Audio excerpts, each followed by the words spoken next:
Olá pessoal, tudo bom?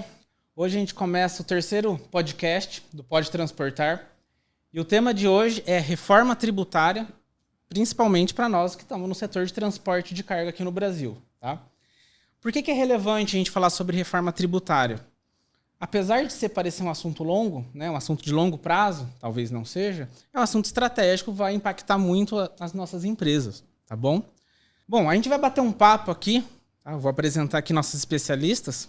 A gente vai bater um papo de modo que você consiga tatear o que a reforma tributária vai trazer de impacto. Você não vai conseguir ver todos os detalhes, saber de todos os detalhes, mas pelo menos você vai sair daquele breu total, do escuro total, para conseguir depois pesquisar informação, tirar dúvidas, né, para fazer perguntas para a gente depois também. Tá bom? Bom, hoje, quem está patrocinando, né, que é o idealizador do podcast Pode Transportar, é a Jacometo Corretora de Seguros. Tá? E como eu falei, eu estou aqui com a especialista, com a Lilian e com a Isabela. Né? Isabela, podem se apresentar, por favor. Bom, vamos lá. Meu nome é Isabela Scarparo, eu sou contadora, coordenadora do setor de consultoria tributária da Roveda e Marcelino Sociedade de Advogados. Atuo aí na área tributária corporativa há mais ou menos 10 anos, né? Atuando ali em multinacionais, gestão de equipe, liderança de projetos, impostos diretos e indiretos. Então, acho que talvez consiga compartilhar aí um pouco dos insights que eu venho tendo e estudando, né, sobre a reforma tributária sobre o consumo. Eu sou Lilian Ribeiro, sou advogada, contencioso tributário, em especial atuo ali no escritório também Roveda e Marcelino, Sociedade de Advogados. Também tenho uma experiência próxima aí de 10 anos já nessa área. E também espero que a gente possa ter um tempo, curto tempo para esgotar, acho que certamente a gente não vai esgotar o tema da reforma tributária, em especial voltada para o setor de transportes, que a gente vai ver aí no decorrer, vai impactar bastante. Então, espero que seja um tempo bem agradável para todos nós. Legal, obrigado pela presença de vocês. A gente que agradece. Obrigada. Bom, acho que a primeira pergunta, eu já vou começar, porque foi uma das falsas verdades quando eu fui ver sobre reforma tributária, é que parece uma coisa muito distante. Então, a primeira pergunta é quando que passa a valer a reforma tributária? Né?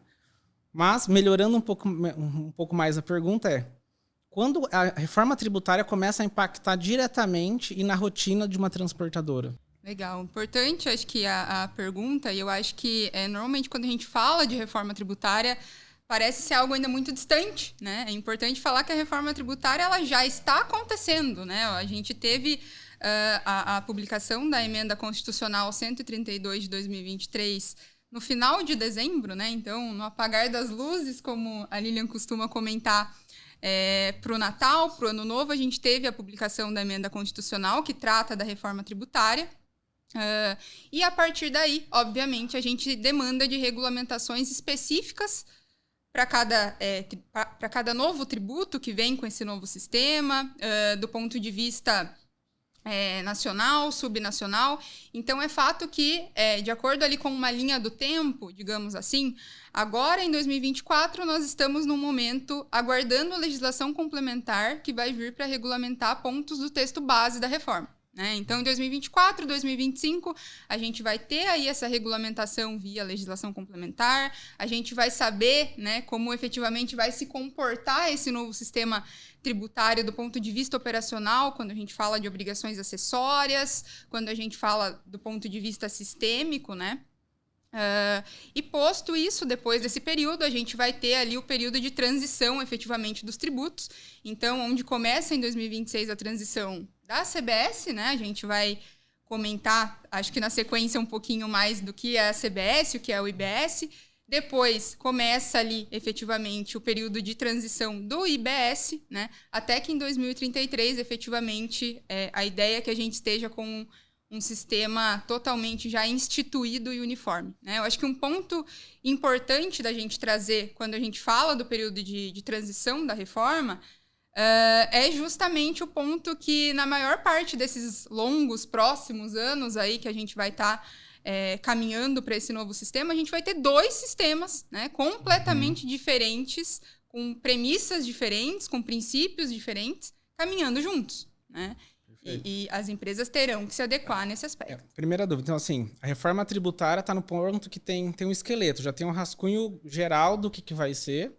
E agora, acho que você comentou leis complementares. As leis complementares vão recheando ou colocando as regras, o pente fino do que vai acontecer em cada etapa. Mas as etapas principais já estão definidas, é isso? Exatamente. E um ponto, antecedendo um pouco, né? A gente hoje tem o sistema tributário mais complexo do mundo. Então, era necessário uma reforma. Né? E a reforma, ela, pelo menos há uns 40 anos, a gente tenta implementar uma reforma tributária. E agora ela está aí posta. Então, as regras gerais, né? Realmente o texto base, o que vai nortear as regulamentações vindas através de lei complementar. Então, esse texto base a gente já tem. Algumas diretrizes gerais né? Nós temos o que será os tributos que foram trocados, né? Então, a gente tem hoje, né, o PIS e a COFINS, que será substituído pela CBS, Contribuição sobre Bens e Serviços, que é de caráter da União, né? Competência da União. E nós temos hoje o ISS, que é o Imposto sobre Serviços, de competência municipal, e o ICMS de competência estadual, que é o principal tributo aí para o setor de transportes. Então, esses dois impostos serão trocados pelo IBS. Será o Imposto sobre Bens e Serviços. Então, um primeiro requisito, um primeiro objetivo aí que veio através do texto base é que ambos terão a base, né, a base de cálculo igual. Né? A mesma base de cálculo. A mesma base de cálculo. Perfeito. O que hoje não é, né? O ICMS é uma coisa, o ISS é outra, o PIS e COFINS é outra, completamente diferente, né? Perfeito. Agora, voltando que nós vamos ter 2 sistemas correndo paralelamente, certo? Isso. Quando que esses 2 sistemas, né, os 2 sistemas tributários, vão começar a valer paralelamente? Porque, né, entendendo que eu tenho que, pelo menos, né, vamos colocar um prazo aí, 1 ano antes, eu tenho que começar as mudanças de sistema, de entender como que vai ser a parte de contábil. Eu, né, como empresário, como dono de uma transportadora, tenho que entender todos os impactos, pelo menos 1 ano antes de entrar na prática. Quando que entra a valer os 2 sistemas, mesmo que ainda a nova reforma seja inicial? Essa pergunta é bem capciosa e bem importante, né? Porque quando a gente fala do longo período de transição, às vezes a gente tem essa falsa impressão de que, né, quando chegar lá perto eu começo a ver isso. E já está, né, muito perto. Esse novo cenário ele começa a viger em 2026, né? Onde efetivamente espera-se que tenhamos já todas as leis complementares ali postas, vigentes e com as devidas regulamentações do novo sistema. E eu acho que um paralelo importante da gente fazer sobre esse assunto é que a partir de 2026 o texto base, né, ele traz algumas possibilidades para o contribuinte aí em relação a esse novo sistema. Também em 2026 a gente começa com a transição da CBS, ou seja, eu vou ter PIS, COFINS e CBS já, né, valendo ali durante esse período. E eu tenho a possibilidade de que, se eu já estou em compliance, já consegui me adequar a esse novo sistema, efetivamente, eu seria dispensado de contribuir com a CBS nesse primeiro momento, nesse primeiro ano de teste, né? Então, acho que é importante trazer esse paralelo, porque é muito próximo. A gente já está em 2024, né? Então, passando esse ano, eu tenho 2025 para me ajeitar e 2026 começa o teste dos 2 sistemas paralelos. Exatamente. Então, não é muito longo prazo mesmo. E trazendo aqui, né, para uma aplicabilidade prática disso, em especial para o setor de transportes. Muitos contratos dentro do ramo de transportes, eles são estabelecidos a longo prazo. Então, vamos que um contrato estabelecido na data de hoje, né? Se ele tem, sei lá, 5, 10 anos, muitas vezes, é factível, né? Um contrato de parceria, muitas vezes de exclusividade de transportes. Eu preciso verificar, né, se nesse prazo estabelecido contratualmente eu vou estar aí possivelmente com 2 sistemas sendo aplicado. Então, 2026 a gente sabe já começa o teste da CBS, mas em 2027 ela já passa a viger. Né? Em 2027 já passa a viger a CBS. Então, a gente exclui o PIS e a COFINS, não trabalharemos mais com PIS e a COFINS, mas sim com CBS. E em 2029 a gente começa o ano de teste do IBS, que substitui ICMS, em especial, né, para o setor de transportes, mas também ISS. Então, e daí vai ser com alíquotas progressivas, né? À medida que a gente vai se desfazendo do atual, a gente vai apesar aumentando do PIS e COFINS também serem relevantes para o sistema, né, para as empresas de transporte, acho que o ICMS e o ICS são os mais relevantes. Então, o ICMS e ISS é 2029. Então, tem um prazo um pouco... Não, perfeito. Então, dá para dar uma acalmada. Não estou falando que está tranquilo, mas então, né, acho que o que mais impacta hoje, ou pelo menos o montante mais relevante, é ICMS e ISS, né? Claro que PIS e COFINS também impactam. Legal. Partindo para a segunda, acho que deu para a gente entender, então, o nível de urgência que a gente tem com isso, né? E mesmo esse 2029 é uma coisa que a gente já tem que começar a se preparar, né? Não tem... porque se a gente entende que temos hoje regras muito complexas, nós, né, estaremos convivendo com duas regras. Uma muito complexa e a outra na transição. Então... E acho que é importante comentar também que o IBS, assim como hoje o ICMS e o ISS, eles continuam sendo tributos subnacionais, né? Então, eu continuo tendo, embora, como a Lilian trouxe, a gente passe a ter ali base de cálculo idêntica para ambos os tributos do IVA dual, então, tanto para a CBS quanto para a IBS. Tenho ali regimes que serão idênticos para os dois. Enfim, as alíquotas do IBS ainda continuam sendo administradas ali pelos municípios e pelos estados, pelos entes federados como um todo, né? Pensando que no Brasil nós temos mais de 5 mil municípios, né? 26, 27 estados, considerando o Distrito Federal, é possível que a gente tenha ainda também uma complexidade nesse sentido do ponto de vista de adequação. E aí até a razão dessa transição do ICMS e o ISS para o IBS ser um pouco maior do que efetivamente a CBS, né? Claro. Sim, não. Eu estava até, antes de me preparando para fazer as perguntas do podcast aqui, eu fui lá com o nosso time técnico, que faz o nosso TMS, nosso software que gerencia a transportadora, e eu fui verificar. A gente tem mais de 1.500 regras fiscais cadastradas, né, no sistema, prontas, 1.500 regras já prontas. E todo mês tem clientes que pedem personalização, que algum contador pediu, que ele manda a regra ou a brecha que ele achou. Ou seja, é quase... O sistema, na verdade, é feito sob medida para toda a regra fiscal. Então, quantas eu vou precisar ter com a nova reforma tributária? Porque quando eu falo isso parece que é algo ruim para a empresa de software que está fazendo o sistema. Mas, na verdade, quando muda um colaborador, né, a pessoa que emite lá os documentos fiscais, eu tenho uma dificuldade, por quê? Porque eu não consigo ensinar regra fiscal. Eu ensino ele a como emitir o documento. Então, como tem muitas coisas, é quase como se a pessoa que emitisse o documento tivesse que saber todas as regras fiscais. E são inúmeras, né? Esse aspecto é bem interessante da gente comentar, né? Hoje, imaginem que a gente tem muitas variáveis para um mesmo produto, né? Então, é possível eu ter ter mais de 10, 15, 20 regras para um mesmo produto, porque eu posso ter situações que vão diferenciar a tributação. Então, eventualmente, se eu estou vendendo para um consumidor final, eu vou ter uma determinada regra tributária. Se o produto vai ser aplicado em alguma situação governamental, eu vou ter uma regra tributária diferente. As próprias regras diferentes de cada ente federado, pensando ali no ICMS, né? Então, acho que hoje a gente tem um nível de complexidade extremamente alto quando a gente fala da manutenção das regras ali, efetivamente, para a emissão das notas, emissão do CTS, enfim.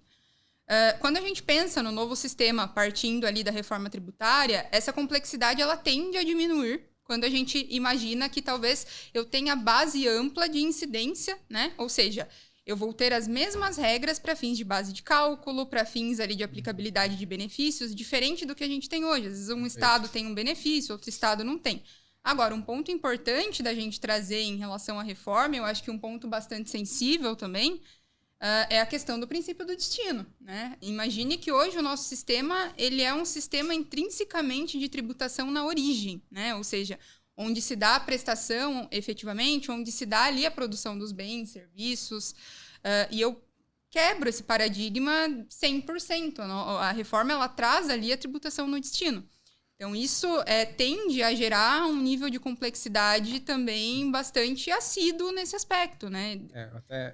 Esse era um ponto, era uma questão que, né, você já se adiantou, mas eu ia perguntar, porque nessa tributação, nessa nova reforma, muda o jeito de fazer origem e destino. Exato, exatamente. A gente sai de um sistema, né, como eu comentei, que a gente tinha a tributação na origem, isso passa para o destino e quando a gente ainda não foi regulamentado pelo texto base, vai vir a regulamentação via lei complementar, então ainda não temos muitas respostas, mas já temos indagações, né? Então é possível a gente imaginar, por exemplo, acho que um exemplo muito clássico aqui quando a gente fala do princípio do destino, uma empresa de repente de software que ela fornece o software para uma matriz que tem filiais em todos os estados do Brasil e todo mundo vai usar aquele software. Onde que eu tributo? Que é o nosso caso, inclusive, do transporte fácil. Exato, exato. Exatamente. Onde que eu tributo? Eu tributo na matriz que está comprando, mas daí eu estou impactando o princípio do destino, porque ele me diz que eu tenho que tributar onde está sendo o consumo, né? Para descomplicar, porque assim, na regra, vocês estão falando que é a origem, certo? Mas nós atendemos clientes onde tem exceções, que está dentro dessas 1.500 regras ou mais, que eu comentei, que eu tenho que colocar o crédito ICMS no destino. Então, se fosse a regra, eu estaria feliz, sabe? Só vai mudar a regra. Não, vai mudar a regra. Agora, a minha preocupação, eu acho que a preocupação dos transportadores vai mudar a regra, mas vão existir essas exceções? Eu, como transportador, vou chegar num grande embarcador, e esse embarcador vai mostrar uma legislação e exigir que o meu sistema, o meu contador, acredite o ICMS para ele no destino, em vez da origem, sabe? Porque eu acho que o grande problema do transportador é a exceção. Os clientes que chegam lá para conversar com a gente no sistema, o meu embarcador exige, eu quero vender para ele, eu quero acreditar ele. Então, mesmo que a regra hoje seja origem, eu tenho casos que são acreditados no destino, né? Então, se melhorar isso ou diminuir essas exceções, vamos dizer assim, eu acho que facilita para o transportador. Bom, agora daí entrando, né, conectando com o que eu falei de facilitar. E antes da gente entrar um pouco mais a fundo, até mostrar algum slide aqui, eu queria perguntar qual que é o objetivo dessa reforma, né? Quais são as definições, o que eles pensaram para fazer a reforma tributária? Parece que é consenso que precisamos ter uma reforma tributária. Agora, quais são os objetivos estratégicos? Qual que é o macro, assim, a vantagem que a gente vai ter com isso? A gente tem alguns princípios norteadores da reforma, né? Então, o primeiro deles é a simplificação. A gente sabe que hoje temos, né, como eu falei, sempre repito e friso isso, o sistema mais complexo do mundo. E se a gente verifica que outros países adotaram o IVA, né, que é um imposto incidente sobre o consumo, apenas um imposto, né? A nossa ideia com a reforma seria copiar esse sistema, né, que já é adotado por mais de 174 países, mas não foi possível, porque no Brasil a gente tem a figura do ICMS e do ISS muito forte, né, que é de competência dos estados e dos municípios. Então, foi necessário a gente implementar aí um IVA dual, né, que inclui o CBS e o IBS. Eles terão base de cálculo idênticas, né, ampla, mas será subdividido aí entre IBS e CBS. Então, o primeiro princípio norteador da reforma é a simplificação, né? E em relação a hoje em dia, né, nós temos uma guerra fiscal muito grande, que é exatamente isso que você trouxe anteriormente, né? Então, um estado tem regras diferentes, há uma guerra fiscal muito grande hoje referente a ICMS, porque um estado pode instituir, ele tem essa prerrogativa, né, de instituir benefícios que são mais atrativos. Então, faz sentido eu mudar a minha empresa para aquele estado que me concede benefícios X e Y, né, referente ao ICMS. Então, hoje existe essa guerra fiscal. Com a reforma tributária, a premissa, né, é que acabe com a guerra fiscal. Há também a premissa com a reforma de que haja uma justiça fiscal, né? É trazido isso no texto base, uma justiça fiscal. Posso complementar a pergunta agora? Com certeza. Justiça fiscal quer dizer que vai diminuir o imposto? Tem algum objetivo de diminuir o imposto? Não. Essa premissa, ela nunca esteve em voga. Perfeito. Porque eu acho que é uma dúvida muito comum, não só no segmento de transporte, em toda a reforma tributária. Veio para diminuir? Pelo, né, que vocês estão falando, veio para simplificar. Isso, o primordial é isso, né? A simplificação. Por exemplo, outro princípio, né? É a questão da não cumulatividade plena. Então, assim, hoje é difícil a gente saber exatamente quanto é pago de tributo de fato, né? Porque a gente tem lá, inclusive, a gente sempre dá esse exemplo também, né? Se você pegar uma notinha, você vai ao mercado ali, né? Ao final da nota fiscal, você vê ali o valor aproximado de ICMS, né? Você não consegue estimar de fato quanto é pago de tributo sobre a operação. Então, a gente tem a incidência por fora, né? Ou seja, vai ser sobre o valor do bem, do serviço prestado. Então, vai ser a alíquota incidente sobre essa base de cálculo. E a não cumulatividade plena, o que quer dizer isso? Né? Tudo que eu tomar, tudo que eu comprar, né? Tudo que entrar e eu tributar, quando eu der a saída, eu vou poder me creditar desse valor. Né? Então, os créditos serão mais fáceis de aproveitamento, né? Então, e uma base mais ampla também de aproveitamento de crédito. Hoje a gente sabe que o PIS e a COFINS ele tem suas regras limitantes, né? Somente aquilo que é insumo. Só para trazer um pouquinho de contexto. Se eu sou uma transportadora, então, se eu comprar peças de caminhão que forem tributadas, eu posso aproveitar esse imposto pago lá numa peça de reposição, num pneu, talvez até num combustível, né? Talvez. E eu vou poder depois abater do que eu tenho que pagar de imposto, porque eu mostro que eu paguei ali. Exatamente. Então, e o texto base ele só trouxe uma exceção, que são aqueles bens e serviços destinados a uso pessoal, né? Então, sei lá, comprei um carro, o sócio comprou um carro para ele, isso não vai ser possível de tomada de crédito, né? Para uso pessoal, então, essa é a única vedação trazida pelo texto base. Já tem claro a definição do que é uso pessoal? Ainda não. Isso vai ser trazido, regulamentado por lei complementar, né? Mas essa foi a exceção trazida pelo texto base, né? Enfim, então a gente estima que haverá uma possibilidade maior de tomada de crédito, porque, né, a gente está falando do PIS/COFINS, do ICMS, também existe uma série de travas, né, de utilização de créditos de ICMS hoje, em especial para transportadora. Então, agora a gente estima que, né, com a reforma tributária, a tomada de crédito seja diferenciada. Entendi. Não, legal. Eu vou pegar mais um exemplo aqui de transportadora, tá? Normalmente, as transportadoras, eles abrem CNPJs, né, domicílios fiscais em outros estados, para não ter que o famoso pagar a guia na barreira, pagar o ICMS adiantado porque você está entrando no estado. Vai mudar isso com a reforma tributária? Bom, eu acho que é um aspecto bem sensível, né, efetivamente. Imagine que a gente está falando hoje de um tributo que ele deixa de existir, né, e ele passa a ter regras totalmente distintas, inclusive. Né? A gente vai falar, aqui a gente está comentando nesse aspecto sobre as barreiras do ICMS, e a gente vai para um mundo de BS que tem regras e comportamentos totalmente diferentes, inclusive que a gente ainda não sabe quais vão ser, né? Porque eles vão ser regulamentados via lei complementar, né? Então, esse ponto em específico, é muito provável que, após a vigência integral do novo sistema, a gente não se depare mais com essas situações de barreira especificamente, né? Porque eu vou ter uma base ali, efetivamente, regulamentando a operação como um todo, e o que vai ter de diferenciação entre estados e municípios é tão somente, né, e friso, tão somente as alíquotas, né? Então, eu acho que é um aspecto importante quando a gente fala de simplificação, fatores desse tipo, realmente da gente levar em consideração. Mas é fato, né? Hoje ainda não temos uma definição totalmente assertiva sobre isso, porque vem, né, posteriormente regulamentado por lei complementar.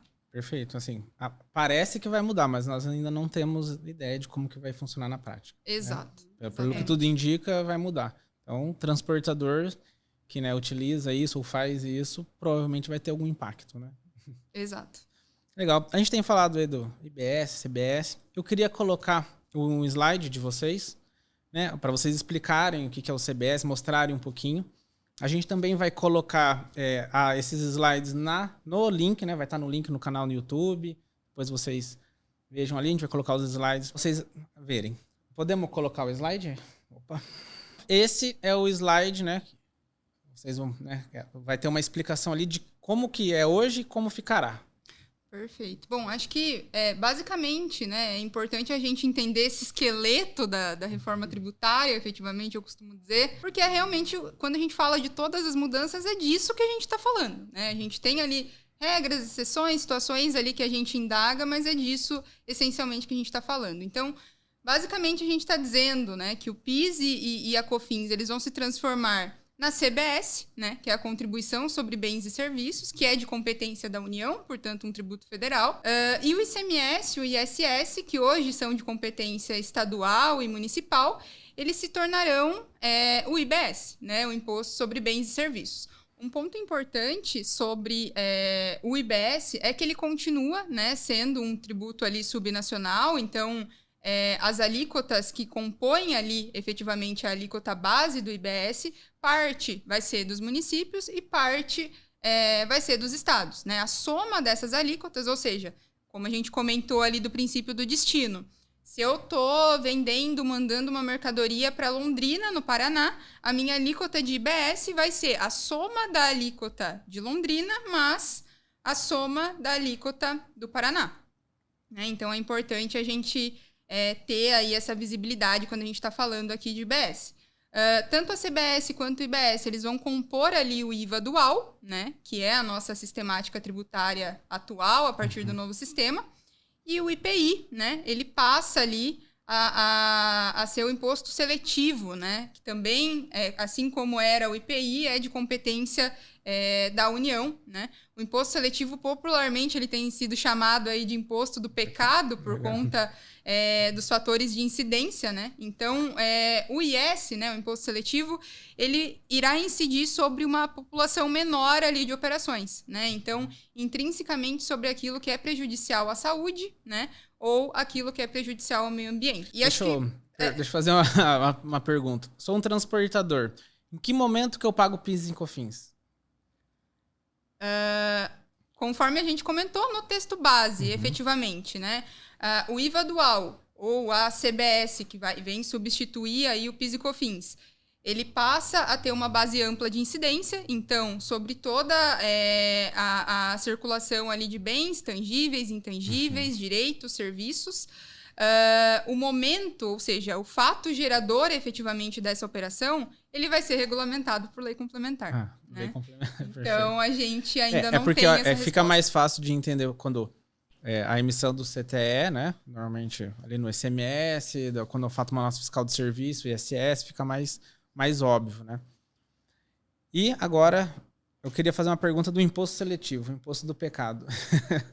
Porque você comentou, então, que vai ser coisas que são prejudiciais à saúde ou ao meio ambiente, né?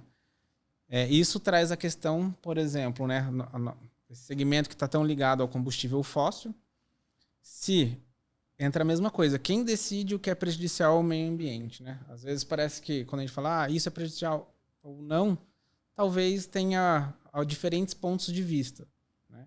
Se, por exemplo, falar que combustível fóssil, queimar gasolina, é prejudicial ao meio ambiente, isso pode ser taxado? Pode ser, né, ter um imposto elevado através do imposto do pecado? Então, o transportador pode ficar vulnerável a esse tipo de aumento de carga tributária, vamos dizer assim? É possível, né? A gente ainda não sabe exatamente qual vai ser ali os fatores de... O legislador dirá, né? O que é o prejudicial à saúde ou ao meio ambiente, né? Exatamente.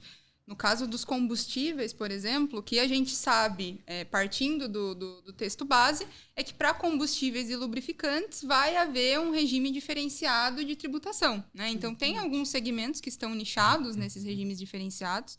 Não sabemos se é benéfico ou não, apenas que será diferenciado. E que, de acordo com a natureza ali do imposto seletivo, é possível que a gente tenha essas situações contraindicativas, né? Acho que um exemplo muito clássico quando a gente fala desses choques ali entre os tributos é o caso dos produtos açucarados ou do próprio açúcar, né? Açúcar é um item de cesta básica que no texto base entra no rol de isenção, por ser um produto de cesta básica. Porém, eu posso dizer que o açúcar é prejudicial à saúde, né? Produtos açucarados como goiabada, que é um produto de cesta básica, é prejudicial à saúde por ser açucarado. Então, será que um produto que seria isento de CBS, IBS, teria ali incidência no imposto seletivo, no imposto do pecado, né? Tem bastante argumentos, né, a favor e contra. Açúcar, combustível. Combustível prejudica o meio ambiente. Mas se tá... É para uma ambulância, sabe? Vai ter muita discussão sobre isso. E é o Senado, deputado, é a legislação que vai falar isso. Exatamente. Eu vi que vocês comentaram. E tem um prazo para que isso aconteça? Sim, nós temos o prazo de 180 dias a partir da edição, né, do texto base, para que elas comecem a serem para que as leis complementares comecem a ser editadas, né? Então, o nosso Congresso já está reunido em comitês, né, que definirão essas leis complementares.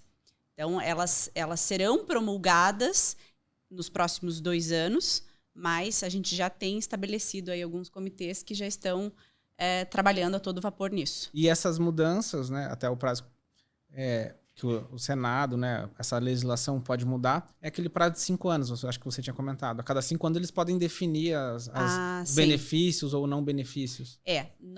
Então, assim, vem a regra geral, né, que vai valer a princípio para todos, mas aquela máxima de que toda regra existe a sua exceção também é válida aqui, né?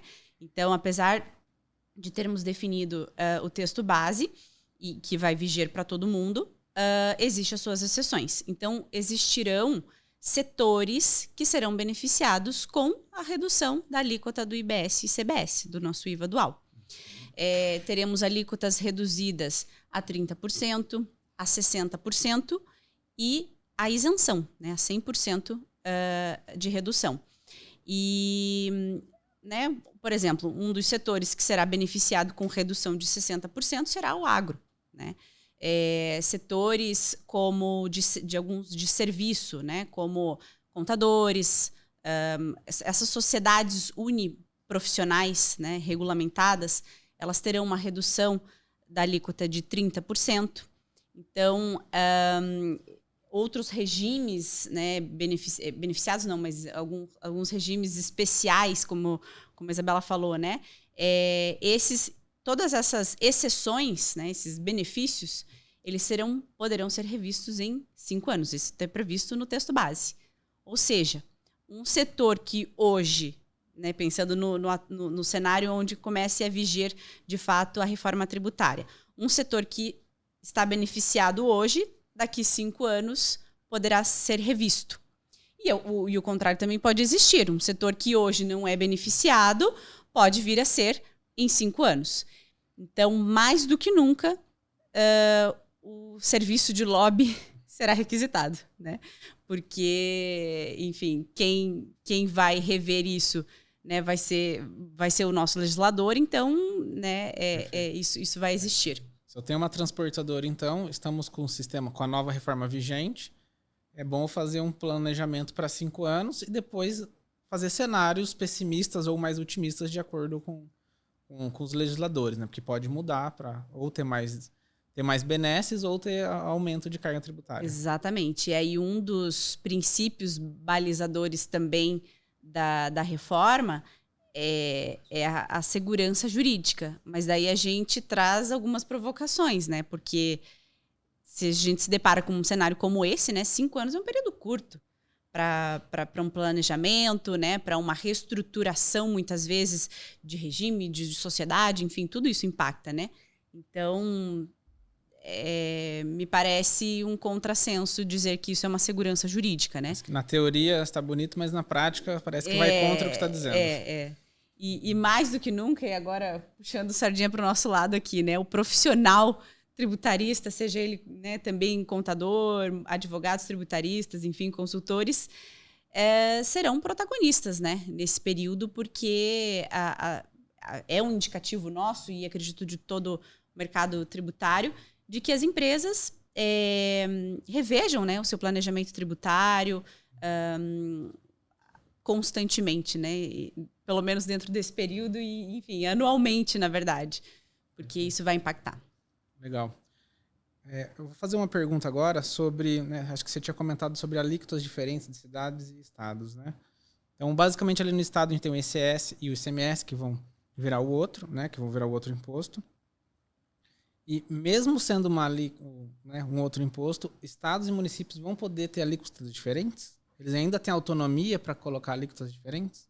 Sim. É importante frisar, né, sobre esse aspecto. Às vezes, quando a gente fala de simplificação e o fato da legislação complementar trazer ali as diretrizes do IBS, talvez gere essa falsa impressão de que eu vou ter efetivamente uma legislação única, talvez, para o IBS, né? É fato que, para fins de matriz de incidência, ou seja, base de cálculo, fato gerador, benefícios, regimes especiais, eu vou ter, sim, uma legislação federal onde municípios e estados não podem trazer diretrizes diferentes para isso, né? Então, essa legislação complementar ela vai ser seguida por todos os estados e municípios, sem exceções. Agora, alíquotas, sim, né? Respeitado ali o teto fixado pelo texto da reforma, a gente vai ter, sim, alíquotas diferentes para cada ente federado, né? E eles vão ter autonomia, efetivamente, para legislar sobre suas alíquotas. Perfeito. Uma pergunta até um pouco mais, né, não técnica, mais a fundo nota fiscal do serviço. Tem algumas transportadoras que transportam mesmo, né, origem e destino ao mesmo município e aí eles fazem nota fiscal do serviço na prefeitura. Hoje eles pagam somente o ISS. Na teoria, né, não sei se no texto base já fala alguma coisa, agora vai incidir o imposto e aí vai algo para o Estado também? Porque até tem alguns momentos onde existe uma guerra fiscal entre o município e o Estado, né?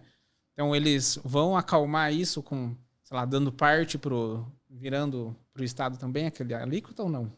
Legal. Essa pergunta é bem interessante porque nos retorna ali ao setor de serviços, né? Que inicialmente nas discussões aí em 2023, em 2022, sobre a PEC 45, que depois se tornou aí a Emenda Constitucional 132 da reforma, a gente discutia muito sobre isso, porque o setor de serviços imagina que eu tenho uma alíquota máxima de ISS em âmbito nacional de 5%, e o IBS estima-se ali uma alíquota de 17%, 18%. Né? Então, é algo ali significativo você sair de 5% para triplicar, né, a sua alíquota. Dadas algumas rodadas de discussões, né, após ali a revisão do Senado Federal do texto da reforma, foi incluído um rol ali de redução para o setor de serviços, como a Lilian comentou. Então, determinados serviços, como sociedades unipessoais, profissões regulamentadas, etc., eles vão ter ali a redução de 30%. Veja, 30% da alíquota do IBS, né? Então, não mais que isso. Então, se eu sou uma transportadora e eu presto serviço de transporte municipal, onde eu tenho a incidência do ISS, eu não estou beneficiado por essa redução de 30%, né, do setor de serviços, e, consequentemente, eu vou ter, né, infelizmente, um rol ali de incidência maior do que eu estou habituado hoje, né, invariavelmente.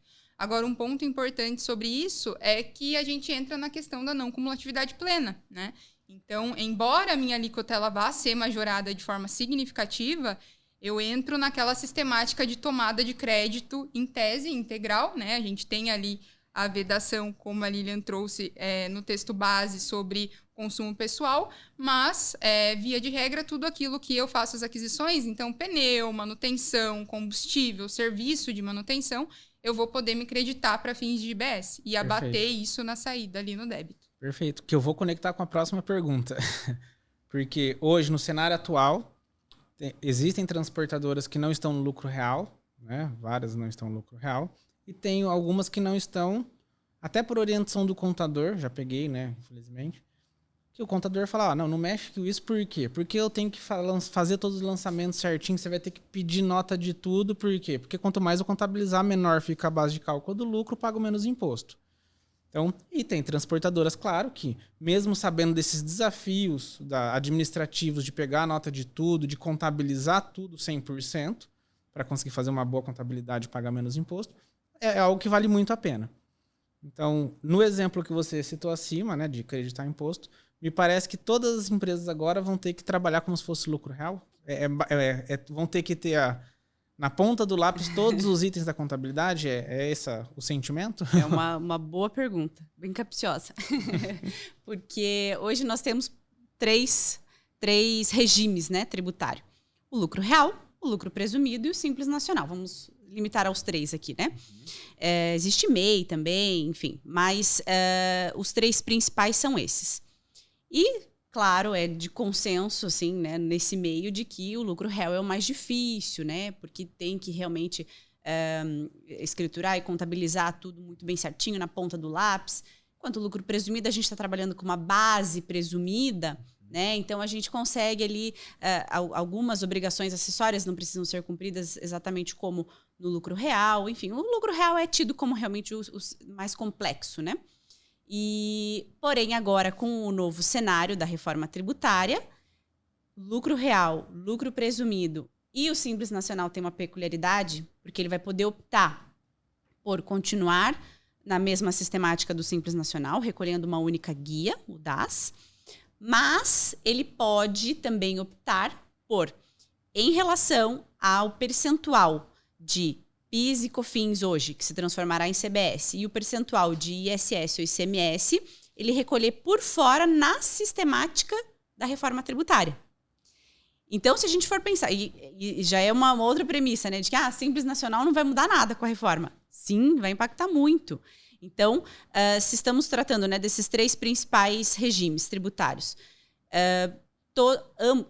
os 3, né? Sendo Simples Nacional, se ele optar por recolher na sistemática da reforma, terão que ter esse controle.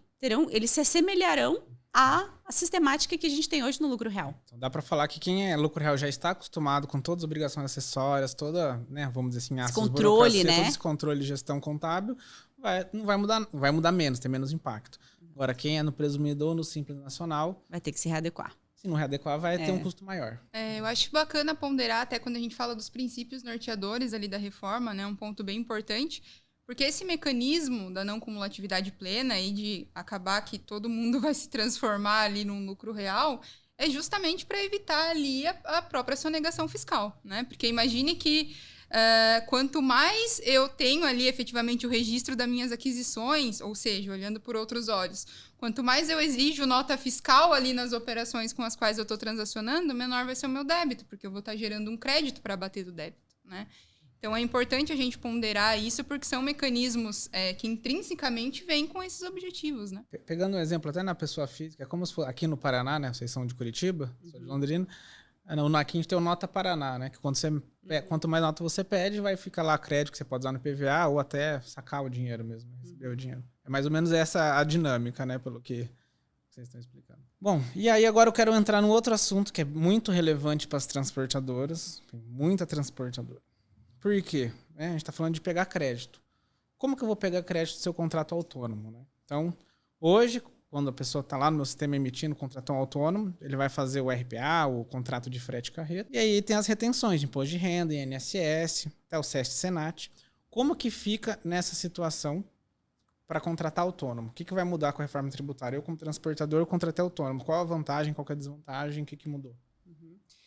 É importante lembrar que a reforma tributária, essa que estamos falando hoje, ela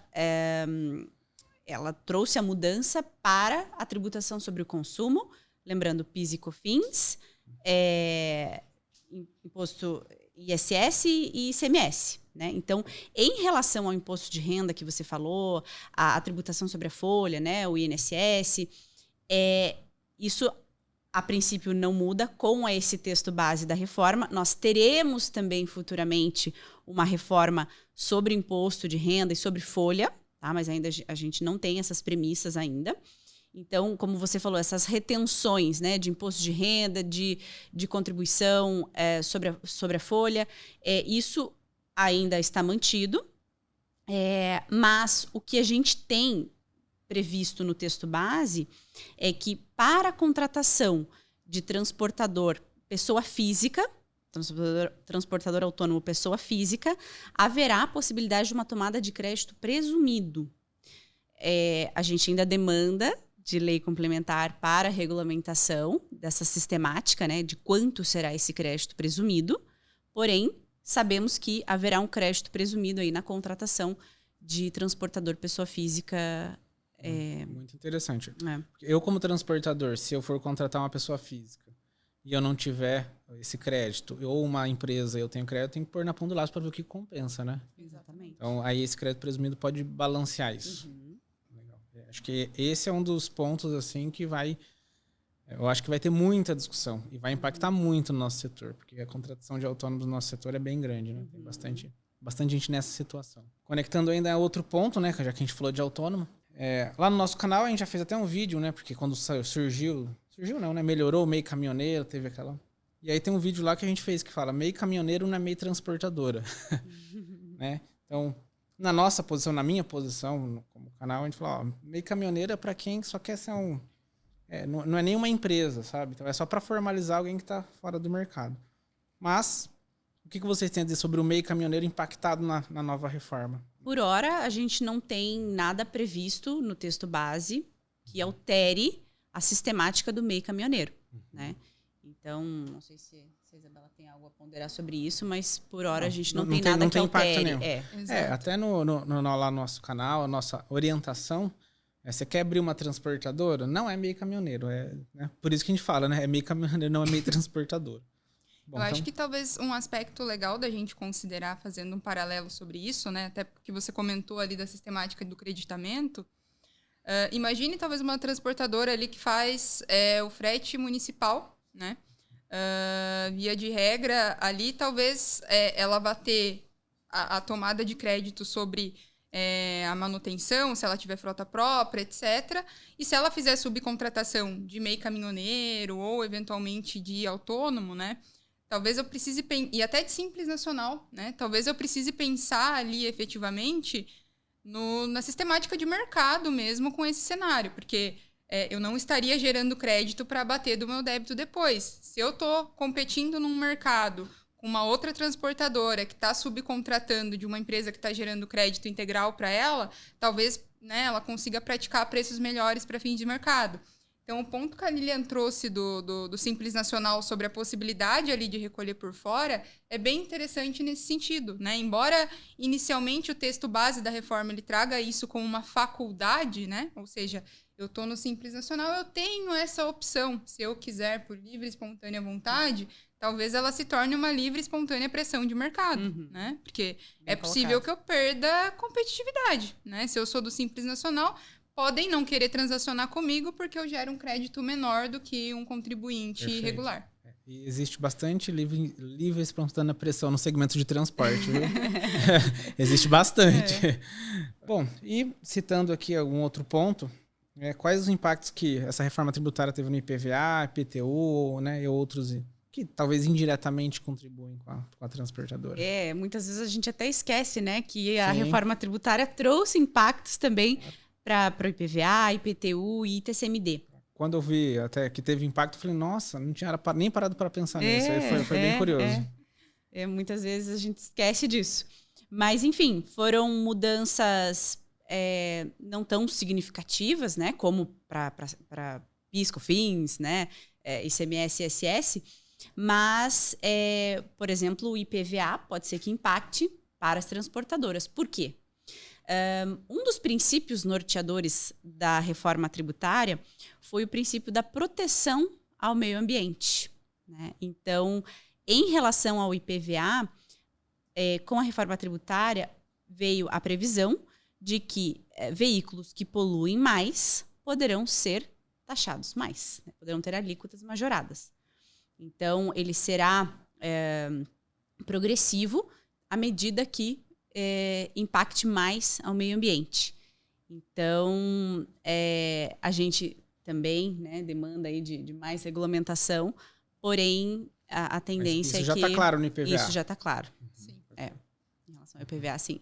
No IPTU, elas também terão alíquotas, já existe, né, alíquotas progressivas, e a diferença principal aí é que poderá haver uma mudança em relação à alteração, né, da base de cálculo por meio de decreto do executivo. Então, facilita para o município alterar aí a base de cálculo do IPTU. As transportadoras, talvez quem tem sede própria, alguma coisa nesse sentido, Armazéns né? gerais, Armazéns, né? Eu acho perfeito. que pode ser impactado também. Exato. E do ITCMD, vem talvez ali linkado com o princípio da justiça tributária, talvez, porque quem ganha mais também vai pagar mais, né? Então, quem vai ser também progressivo à medida do valor, né? Do quinhão, da doação. Só explica um pouco o ITCMD. Lembrando que o ITC... Exatamente, às vezes o IPVA e o imposto... IPTU está mais, né, no consenso. Mas o ITCMD é um imposto que é pago na transmissão causa-mortes, ou seja, no momento em que há uma sucessão, né, onde há, enfim, a distribuição aí do nome. Do quinhão, Era legado, do legado, né? enfim. Ou então numa doação. Há também a incidência do ITCMD. Então, de uma doação intervivos, né? Porque existe o causa-mortes e o intervivos. O causa-mortes é quando há a sucessão, então dentro do quinhão, né? Dos herdeiros, e numa doação. Então, nesses casos, a incidência do ITCMD permanece assim, isso não mudou. O que mudou é, se eu recebo um quinhão maior, a alíquota será progressiva, eu vou pagar mais. Né? E numa doação, então, da mesma forma. Na prática, se eu vou receber uma herança de 10 mil, eu vou pagar X. É isso. Se eu for receber uma herança de 100 mil, eu vou pagar 2X, 3X. Vai aumentando de acordo com o valor. Semelhante ao que é do imposto de renda hoje. Né? Ele também tem uma alíquota progressiva, né? Então, quem ganha mais paga mais. Acho que talvez, até para ilustrar melhor, né? Imaginem ali uma doação de R$1 milhão, talvez R$1 milhão ele entra numa faixa de progressividade de TCMD maior. Mas se esse R$1 milhão eu for dividir em 5, 200 vai entrar talvez ali numa faixa menor para fim de tributação, né? Semelhante, pode se correlacionar ali com o que o povo está mais acostumado, talvez com o imposto de renda, né? Imposto de renda, exatamente. Das faixas ali. Tem pouca, não vou dizer pouca relevância, né? Uma mudança interessante, mas afeta talvez pouco o setor de transportes, né? E só lembrando que o slide que a gente mostrou aqui e outros slides eu vou disponibilizar no link no YouTube, tá? Então, a gente vai ter os slides disponíveis, contato também da Lília e da Isabela. E eu queria um pouco que você falasse dos serviços que vocês prestam, né? Detalhasse um pouco mais o que, né? Sou uma transportadora, acabei de assistir o podcast, já tateei o escuro, já vi pontos ali que me preocupam, né? Claro que a gente não entrou em detalhes em muita coisa, e tem muita coisa que faltam detalhes mesmo. Mas o que eu preciso fazer? Né? Vou ligar para você, Lília, vou ligar para você, Isabela. O que eu preciso fazer? Um ponto que a gente sempre coloca ao final de qualquer palestra nossa, né, é que todas as empresas devem se atentar ao que nós temos vigendo hoje, né, as regras do jogo de hoje, de que forma eu posso me beneficiar delas hoje, sejam regimes especiais, créditos tributários dos últimos 5 anos, né, do que a gente tem hoje de crédito CMS, crédito PIS e COFINS, porque eles não existirão mais daqui a alguns anos, né? E então, com as regras do jogo de hoje, o importante é que você aproveite do que existe hoje. A gente sabe que, em relação ao ICMS, talvez a Isabela queira tratar até dessa situação, depois ela vai mencionar melhor, mas a gente vai ter um prazo muito extenso, né, caso tenha sido constituído crédito hoje de ICMS, né? Ele terá um prazo muito extenso para utilização no futuro, quando viger o novo sistema.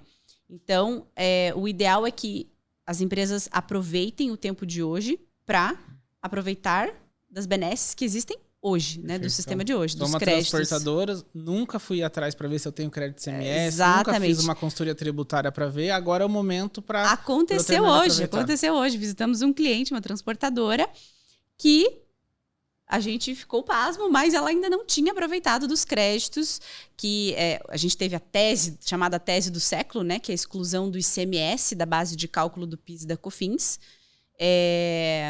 E isso impactou em bilhões, né? Os cofres públicos aí, porque teve uma repercussão muito grande, né? Por isso é chamada a tese do século. E muitas empresas, a maioria delas que a gente visita, já aproveitou desse crédito. Mas essa transportadora, uma transportadora relativamente grande, não tinha aproveitado ainda esse crédito que hoje, na verdade, a gente já tem a legislação de que, né, possibilita a exclusão do ICMS da base de cálculo do PIS e da COFINS de forma direta, sem necessidade de ação judicial ou pedido administrativo. Mas ela ainda pode aproveitar o que ficou do passado, porque do passado eram regras diferentes. Foi necessário, inclusive, uma ação judicial para isso, né? E ela não se aproveitou, né? E vamos supor que a gente tivesse tido essa conversa com ela ali no inteirinho da mudança da reforma. Perdeu, né? Vai ter perdido. Então, isso é algo que traz um senso de urgência, né? Para as empresas, para elas aproveitarem do que temos hoje vigendo. Perfeito. É a hora. Agora é a hora. Legal, acho que como a Lilian trouxe, né, eu acho que a importância ali de, até que se comece a viger esse novo sistema, a gente correr atrás do crédito perdido nos últimos 5 anos e constituir esse crédito, efetivamente, né? Dizer para a Receita e registrar nas obrigações acessórias de que, olha, esse crédito é meu por direito e daí você, a partir de então, poderá, no caso do PIS e COFINS, abater esse crédito da própria CBS, né? Ou no caso ali do ICMS, do ISS, eventualmente, abater isso com o IBS depois, né? Um ponto importante, pensando em monetização desses créditos, que acho que é importante a gente trazer, é em relação principalmente ali ao prazo para a utilização dos créditos acumulados de IBS, né? A gente tem aí estudos do Estado de São Paulo, por exemplo, que demonstra que hoje os contribuintes que têm crédito acumulado de ICMS utilizam esse crédito em menos até de 12 meses, né? Cenário pós-reforma, o texto base traz que, no mínimo, 240 meses. Então, 240 parcelas, a gente está falando de 20 anos para a utilização de um saldo credor. Se a gente contratar o escritório de vocês, fazer a consultoria tributária, então, e tiver crédito, normalmente, em São Paulo, demora 1 ano para receber. Com a nova reforma, vai demorar 20 anos. É basicamente isso? Exatamente. E frisando, né? São Paulo demora 1 ano não porque é um prazo imposto pelo Estado, mas é porque normalmente é o prazo que os contribuintes levam para consumir, efetivamente. Não tem um prazo pré-fixado, né? É importante frisar isso. E acho que outros pontos que é importante a gente comentar também aí, indo para esse novo cenário, é em relação a conhecer a própria operação, né? Às vezes eu não sei se a maioria dos meus fornecedores é Simples Nacional ou não, né? Talvez se eu só tenho fornecedor do Simples, eu preciso pensar do ponto de vista de mercado se no cenário pós-reforma eu vou mantê-los ou eu eventualmente vou ter que avaliar ali a minha estrutura de aquisição, né? É importante a gente desenhar esses cenários. Pensar em planejamento tributário, porque hoje a gente sai de um sistema onde a gente tem a tributação na origem e vai para o destino. Então, talvez eu tenha uma filial, uma empresa que está constituída em uma região estratégica, porque um determinado estado me dá um benefício fiscal, ou eu tenho algum regime especial, isso acaba com a reforma, né? Então, talvez eu tenha que avaliar fins logísticos, outras questões ali que vão ponderar mais para o meu negócio, né? Bom, partir para o encerramento, então. Queria agradecer você, Lilian, agradecer você, Isabela. Foi um papo muito legal. Acho que a gente conseguiu trazer esse norte que eu gostaria para os transportadores, para todos, né? Acho que mesmo quem não é transportador, vendo esse episódio, já vai dar uma visão geral. Mas, claro, para a transportadora aqui eu trouxe alguns exemplos reais, alguns exemplos práticos do segmento, a alinhar isso um pouco melhor. Bom, queria agradecer também a Jacometo Seguros, que é o idealizador desse podcast. Lembrar vocês que se vocês precisarem de TMS, quiserem trocar de sistema, quiserem um sistema que já está se alinhando com a reforma tributária, né, nas mudanças que terão que ser feitas, Transporte Fácil, a gente está aqui para contar com vocês. Bom, muito obrigado a vocês. A gente que agradece. Até a próxima. Até mais.